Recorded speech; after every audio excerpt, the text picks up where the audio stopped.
There's two things I say will have power to bring everyone to one place together: a really good meal or really good music. For me, my greatest joys always harmonize to create quite the combination for all. It's a very, he had to go, he had school. Because he's a dog. Very spicy, so have a little bit of sesame oil on top. It's true. Where my own great love lies in bringing together people with food, my true great love is seeing how music has the same hands to bring everyone out in droves.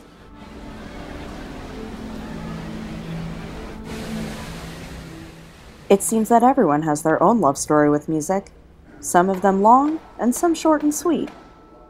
In this parallel universe, my love of music became highly symbolic to the evolution of my life.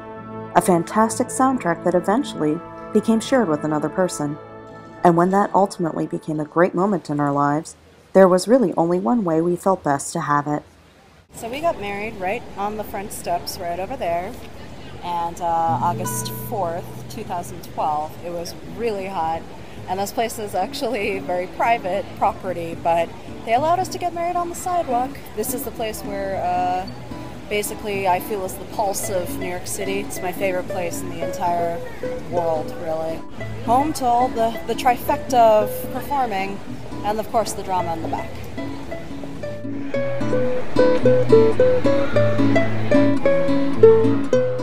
It still amazes me that something can turn a stage into a landmark, can echo over hundreds and sometimes thousands of people.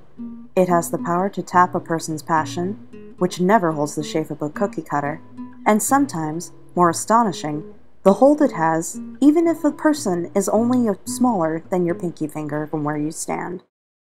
It's made legends out of people, and people adapted from legends, dreamers, lovers, friends, fans, and most important to me, families. God, now it gets hard. Where it's become possible to even set up a home studio with just a trusty computer and a phone, it's just not the way I want to remember it. In fact, my personal journey with music is on a road that hasn't gone lost nor faded. The seat that drive continues on is just one where it also starts for many.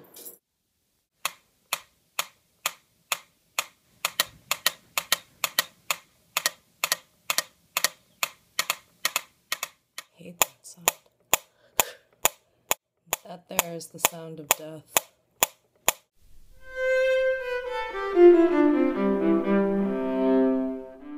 This room holds many memories. Amongst much of them, my father's many hours devoted to his own love of music. Photos of his chamber orchestra, numerous remnants of many musical performances past, are all still here as he continues to practice every day.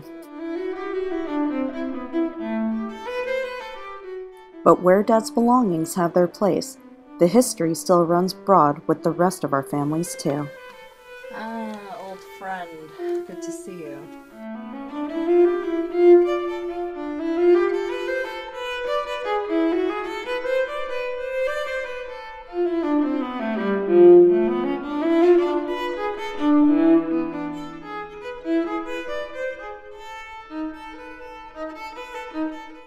A gift of painstaking practice is passed down over time, but to me, getting back to it always feels like coming back home.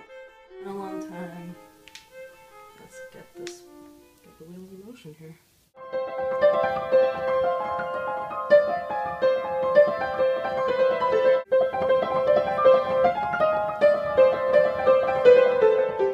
A little rusty, yes, but no matter how many years seem to go by, this place still is unlike any other to me.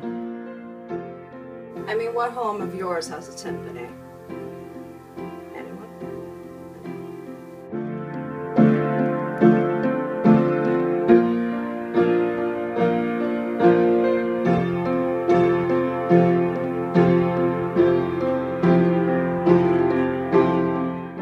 How do you record your life in sound? If I ever wonder about it, I know it's all here. But that's only my recorded story to date, and I know there are so many more under this umbrella. Yay!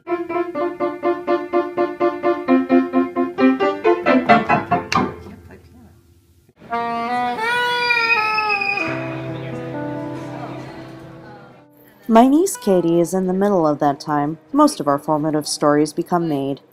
Now nearly 17 years old, has devoted many of these past years to her own love of music.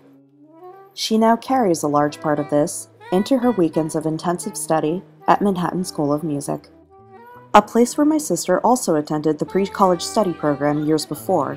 We were now back to see Katie in action. So this is my second year here at MSM, and it's really awesome. I've had so many opportunities here that if I haven't gone to MSM, I wouldn't be able to have. Music education, is like one of the greatest things ever, because not only does it help inspire people who are really into music, but it also cultivates this passion that people can have for music regardless if they want to pursue it as a career or not. And the system is really good today, but I think we can go even further, especially since most of the time music education is really performance-based.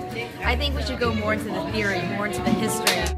Admit it, you all have those wee little biases about youngins today and their music in the digital age. But let's ask one what she thinks.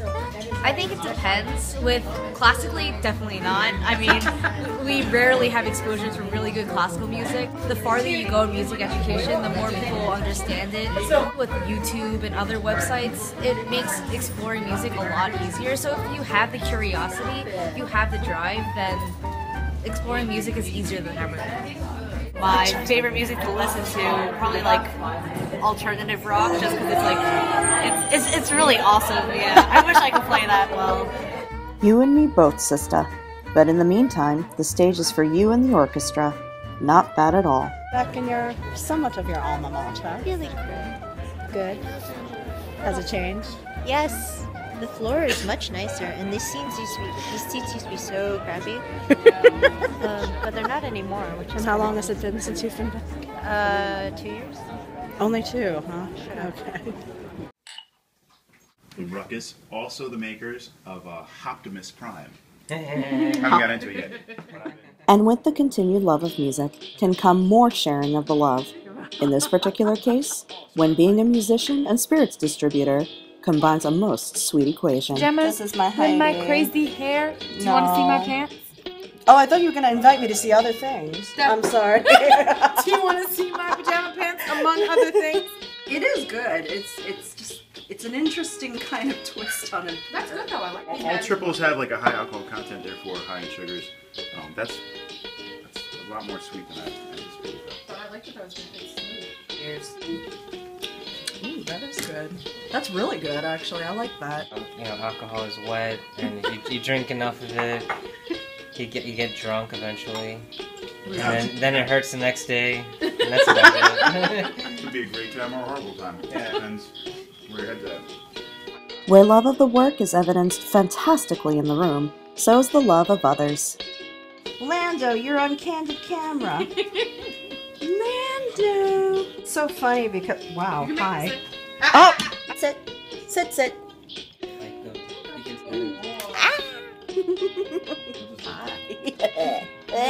Dave Brooks reserves another room, however, for himself and a little bit of conversation. He actually has, it didn't go far. Look in his bookcase. It's found another home.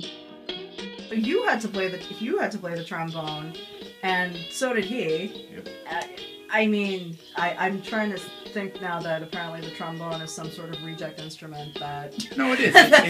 It's what they force upon children when all the trumpets and saxophones are gone. It's like by accident. And he's like, oh no, I don't want to do this by myself. But you know, we owned it, and we called ourselves tromboners. Yep. You know, because we're like, you know, very mature 8th graders. Way to own it. That is the way to own it. There's trombone. Stop.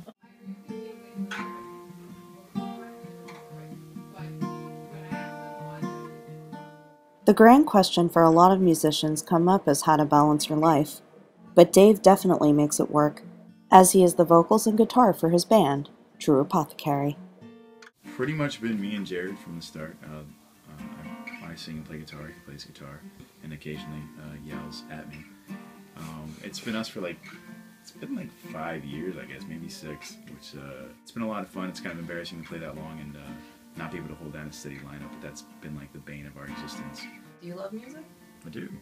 How much? You know, enough to still be going at it at 30 and married and trying to have a family. It's like it's a lot to juggle. Like to still be doing this. Like we almost hung it up a couple times. You know, you run into so many snags. And there might be a day where I don't play guitar, and it's just because I don't have enough time. I go to work my ass off. I come home, I have dinner, and then I look at my guitars and look at bed, and I'm like, and if I go play my guitar, I will fall asleep playing the guitar, and I'll wake up 30 minutes later with it in my hands, you know, going, thank God I didn't drop that, you know, and then I go to bed, and I'm just like, all right, well, we got a few minutes in time. I think if you're surrounded by anything in a professional way, you eventually start to absorb certain parts of it, and whether it takes off or not is another story. You have to practice. You have to have somewhat of a plan, and you have to be smart about it, if that's vague enough. And with that, the universal wisdom to bestow upon the hopefuls of tomorrow's music. If you're young and you have a passion for it, and you can, you know, sit down, you know, every day and practice your craft, whatever it may be, then you should do that. Dive in head first, and you know, work hard at it, and it will pay off.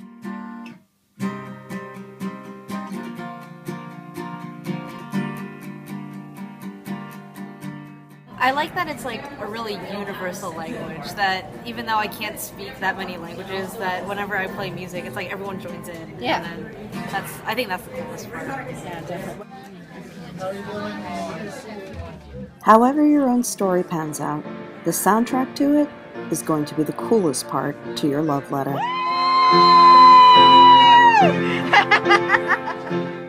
There were many before us, and many more to create the new sound ahead. Inevitably, it will become part of a legacy to leave behind, a giant trigger and footprint to say, this was it, and this is it. And however it carries on, I always have a place to go when I want to remember.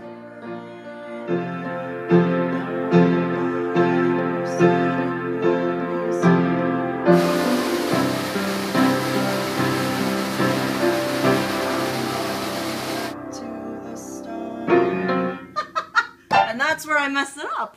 All right.